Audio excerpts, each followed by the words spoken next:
everyone, this is Ivy. This video I would like to share a comprehensive ideas about how to play repeated notes and how to teach. When we speak about repeated notes, we always think about the Scarlatti's most famous keyboard sonata D minor.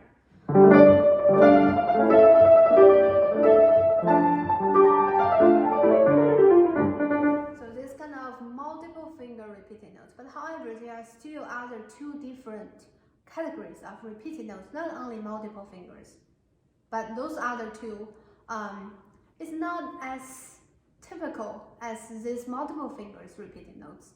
So the first one is the same note we play legato. It kind of appeared in very early beginners learning period. So when we say the first two notes, they're still legato, but I didn't use any pedal. When we listen, so how did I do that? Because we need to know how the piano actually works. The keyboard, they don't need to go back to all the way at the original. So when we actually touch the heart, you see it's not sounding. But however, we keep going. The action works. So after that, at this moment, the hammer already goes back. So no matter what we do, it doesn't matter at all. So when we actually back to this keyboard, we don't need to go back. We just need to go like this. So in this way, they almost sounds like legato. We don't need to go.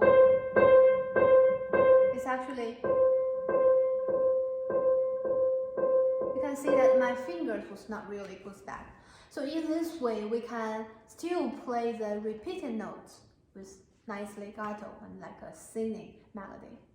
The second category that we don't usually use that a lot is that we use the same finger, play the same note, which is like this. But if I go fast, you see, somehow it gets tense. So the secret of play the same note with the same finger is to change the position on the key. So look at this again. If I play,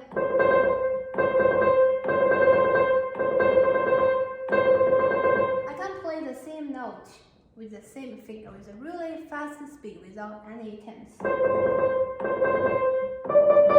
So in this way, for example, in the Mendelssohn's Wedding March, the beginning.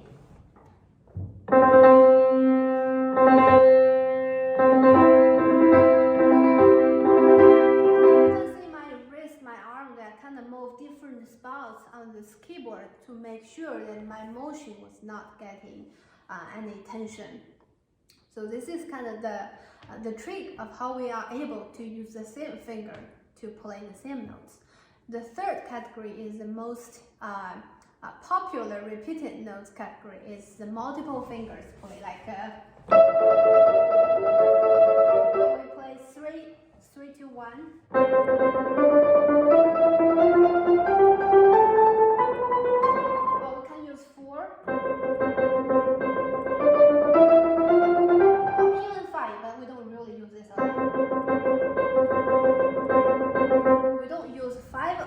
But 3 and 4 is very common in all kinds of etudes or in many repertoires. So now I will introduce 4 different aspects about how to learn this kind of multiple fingers repeated notes technique. The first aspect is we need to understand the direction of how we touch this keyboard. So it was never up and down only. It's actually a very complicated multiple ways of how we touch this. For example, if you look at my fingers closely, and you can look at my wrist, yes, the motion was kind of from up and down, but also we have some forearm rotation. You can see that if you see my left hand, these fingers on my wrist, you will see how my right hand wrist moves.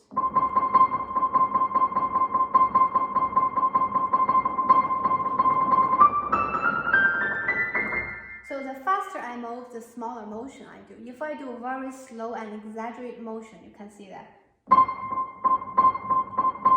You can see this kind of small circle. This kind of motion provides my whole arm, the forearm motion with moving and playing with ease.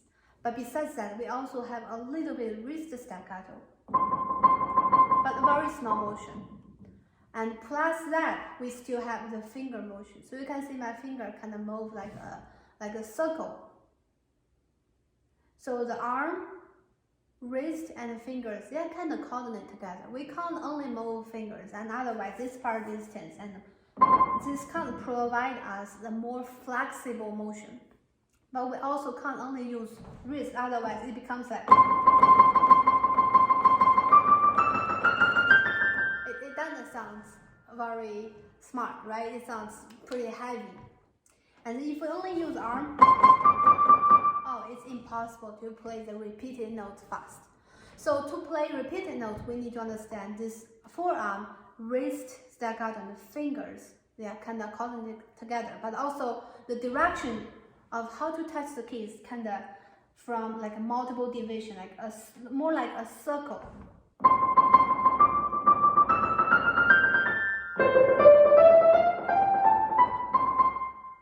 So this is the first aspect. The second aspect is you can see that what I just played on this key is not on the same spot. If I play on the same spot, it requires my thumb move more. As we know, our fingers are all different lengths. So that's why when we play this piano, usually there is a term called in and out from the Topman technique. So in and out is kind of very required in the piano technique, but however in the repeated notes, it's the same. We still need to play the different spots. So the first note may be a little bit in, and then the thumb, the third note, could play a little bit outside of this keyboard. So you can see the slow motion.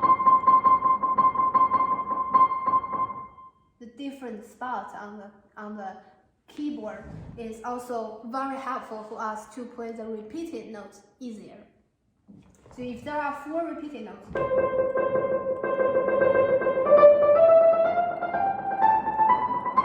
can see from what I just did, it's kind of they are moving from this area along. It was never in the same spot. Otherwise, let me try that. Now I start to feel a little bit tension here because that requires me moving a lot more than we play different spots on the key. So the second aspect, play different spots on the key, can help us play this a lot faster and easier. The third way we should understand about how to play repeated notes good is the fingerings. The fingerings is so important. It's like if we have already very good technique, but however in our repertoire the situation could be really different. So if we put the wrong fingers at the beginning, it will cause us a lot of trouble and a lot more extra time to fix the technique later. So the fingerings is also very important for us to play the repeated notes. And someone feels like the 4, 3, 2, 1, 2, 1, for example, like this at the beginning.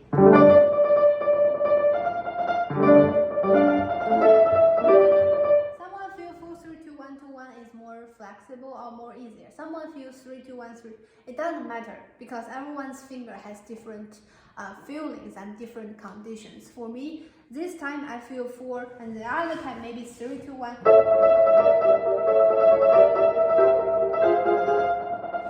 Sometimes maybe 3, 2, 1 feels a lot easier. And I see a short video about Lang, and he likes to use 4, 3, 2, 1, 2, 1, 2, 1, 2, 1, 2, 1, 2, 1. And I tried, it's not really working on me.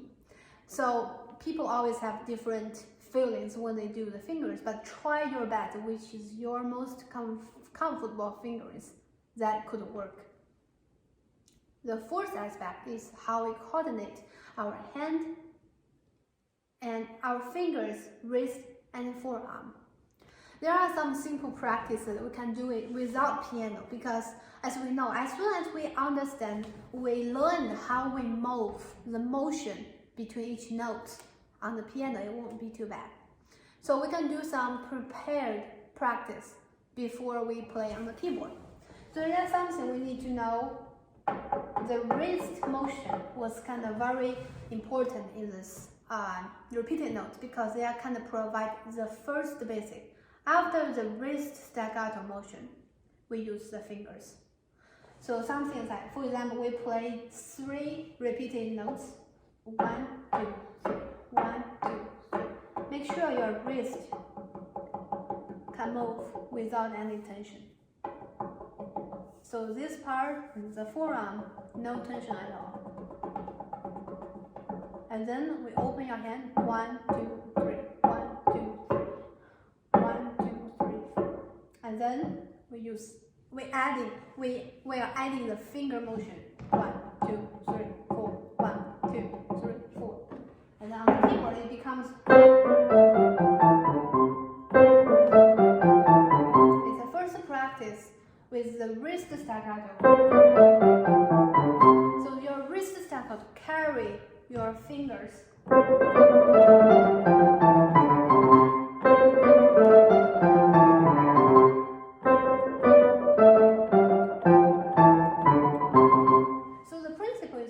Use the bigger motion to carry the smaller motion.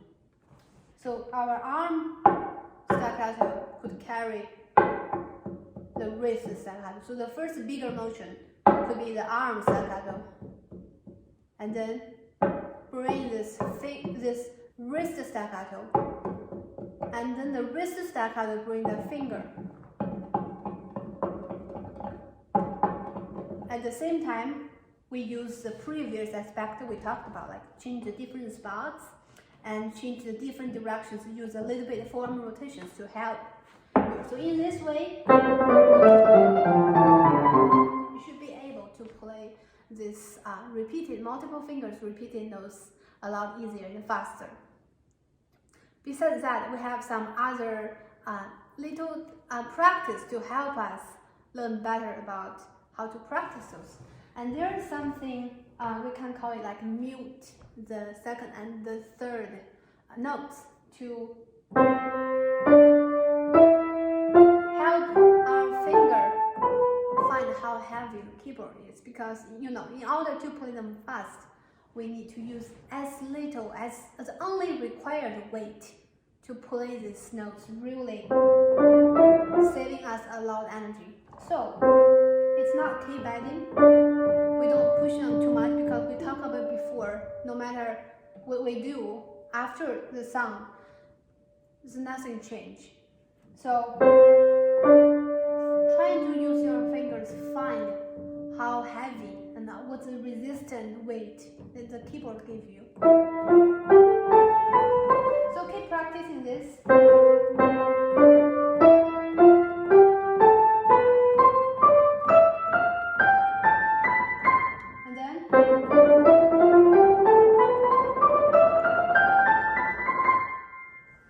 So this is one of the ways to help us practice this repeated notes. Another way is we can do just alternate your 5 fingers. You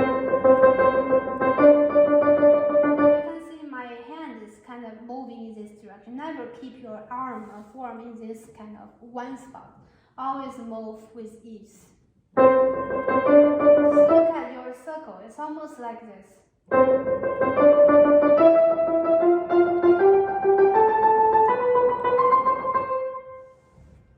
I hope the tips could help you on the repeated notes technique. Thanks.